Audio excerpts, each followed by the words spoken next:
Bonjour à toutes et à tous et bienvenue sur Chafouineur, votre chaîne du partage de la passion du cinéma et de la pop culture. Aujourd'hui, je vais jouer au Chafouineur en vous parlant du manga My Hero Academia de Kohei Horikoshi. J'y suis arrivé.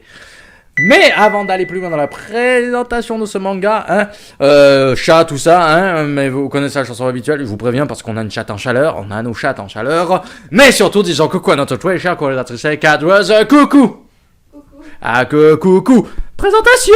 Donc, My Hero Academia, c'est un manga de type shonen, les shonen ce sont des mangas pour jeunes garçons, on y trouve de nombreux exemples, mais parmi les plus fréquemment cités, on peut retrouver Dragon Ball, Naruto, One Piece, Fairy Tail, enfin bref, ce genre de manga là.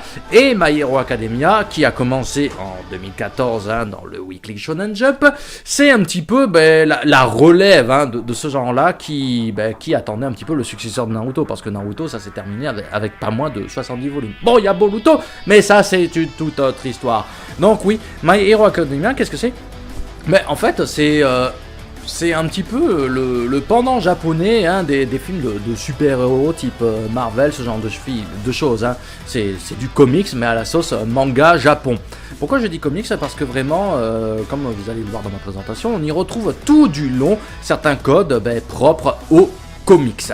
Donc on y suit le personnage de Izuku Midoriya, qui est une personne qui n'a pas de pouvoir. Là, on vit dans une réalité où plus de 80% de la population a des pouvoirs, et malheureusement, Izuku, lui, il n'en a pas. Et pour autant, ça l'empêche pas de rêver, de rejoindre un jour le lycée UA, le lycée qui forme les plus grands super-héros du pays, là où a eu... et tout cela afin de devenir légal, si ce n'est... Le successeur de son idole, All Might, un super-héros plus que charismatique, qui est le symbole de la paix de cette réalité.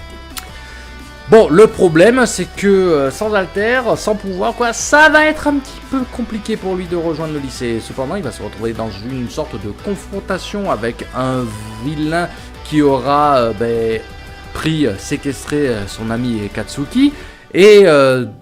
de lui-même, son corps va bouger tout seul, il va aller sauver son ami. C'est un acte de bravoure, mais aussi de grand danger pour quelqu'un sans pouvoir, qui va tout de même retenir l'attention de All Might qui était là, et qui va décider de lui transmettre son pouvoir, le One for All, afin qu'il puisse devenir le héros qu'il souhaite devenir être.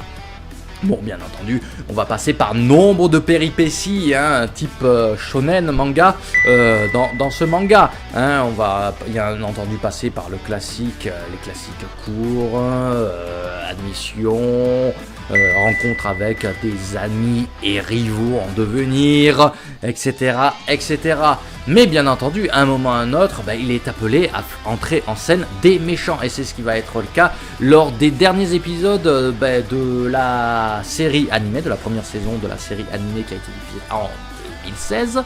Et qui va mettre en avant l'alliance des super vilains, une alliance qui est dirigée par le mystérieux Tomura, et qui semble avoir certains griefs avec All Might. Pourquoi? Comment? Ça, on risque de le découvrir au fur et à mesure de la série.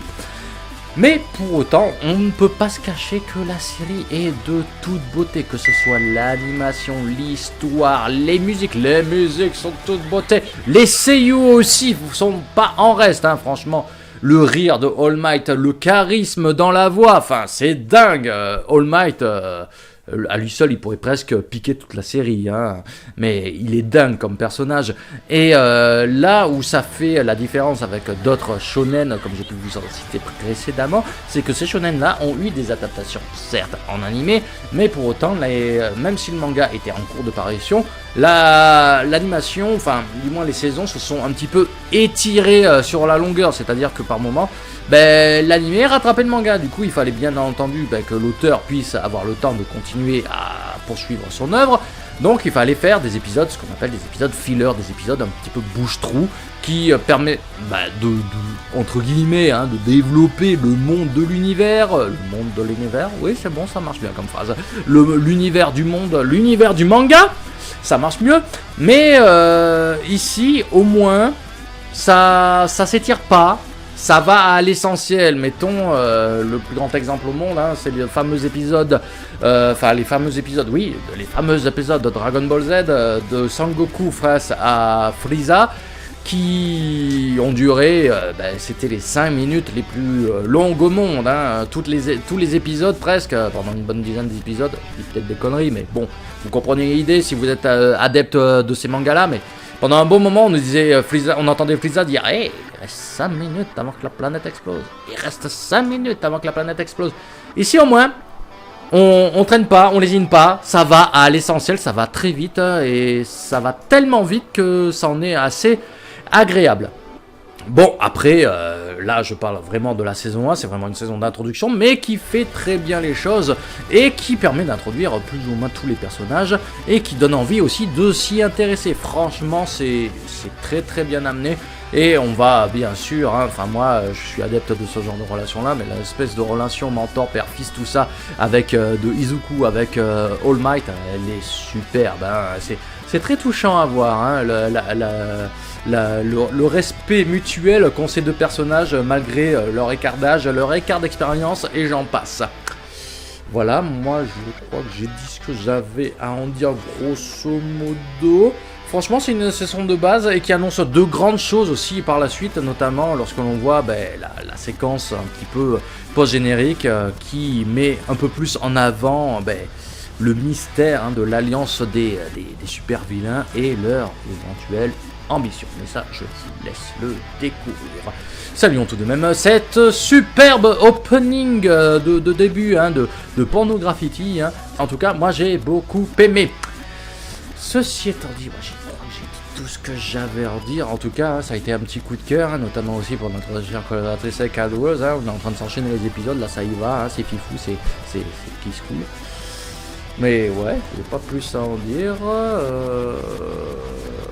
Donc oui, moi ça sera avec plaisir que j'en parlerai avec vous. Il y a d'autres vidéos sur My Hero Academia qui arrivent très prochainement, je pense, sur la chaîne. Donc restez connectés, abonnez-vous, likez, partagez, commentez, cliquez sur la petite cloche pour être notifié des prochaines vidéos. Ceci étant dit, j'ai pas plus à vous dire. Je vous dis donc à la prochaine. N'hésitez pas aussi à commenter si vous voulez qu'on en parle, tout ça, blablabla. Pas trop de spoil, j'ai essayé d'être gentil. Peace. Pas peace, après on va dire que je copie sur d'autres youtubeurs. Crotte. Bonjour et bienvenue à toutes et à tous. Koei de Koei Horikoshi. Le manga. C'est pas. Je vais pas être striké si je dis porno en plein milieu d'une vidéo. De